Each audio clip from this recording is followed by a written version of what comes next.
Perdu au milieu des arbres, sous un épais manteau neigeux, un discret point de passage. On l'appelle le chemin Roxham. Une voie de fortune choisie par des milliers de migrants illégaux chaque année pour se rendre au Canada depuis les États-Unis. Contrairement au poste frontière, qui les renverrait directement aux États-Unis, le chemin Roxham permet la déposition d'une demande d'asile. Bonjour, vous parlez anglais? Espagnol. Espagnol? Ok, arrêtez-vous là. Il est illégal d'entrer ici. Tu es arrêté. De quel pays viens-tu? Marcelo, haïtien, vient tout juste d'arriver. J'ai toujours vu le Canada à la télévision et j'ai toujours rêvé d'y aller. Ça a l'air d'être un très beau pays et j'aimerais le connaître.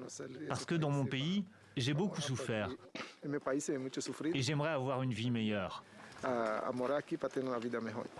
Haïtiens, Vénézuéliens, Colombiens, ils étaient 40 000 migrants à transiter par le chemin Roxham en 2022, après avoir traversé parfois une dizaine de pays. Même l'hiver, rude, n'arrête pas les passages.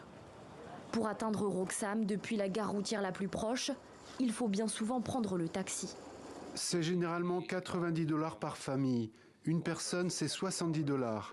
S'il y a plus d'une personne, nous baissons le prix à 50 $ par personne. Le Canada attire de plus en plus de migrants. Obtenir une réponse à une demande d'asile prend 2 ans au Canada, 5 à 6 aux États-Unis. Ottawa permet aussi aux migrants de travailler pendant l'examen des demandes d'asile. Mais les autorités canadiennes seraient sur le point de fermer le chemin Roxham et tous les autres points d'entrée irréguliers. On a des morts déjà sur la conscience. Fermer Roxham Road, c'est clairement avoir plus de personnes qui vont tenter de traverser à travers champs dans un pays où c'est l'hiver, où c'est très dangereux. On parle de femmes enceintes, on parle de familles avec enfants. Donc fermer Roxham Road, pour nous, c'est mettre en danger toutes ces personnes-là.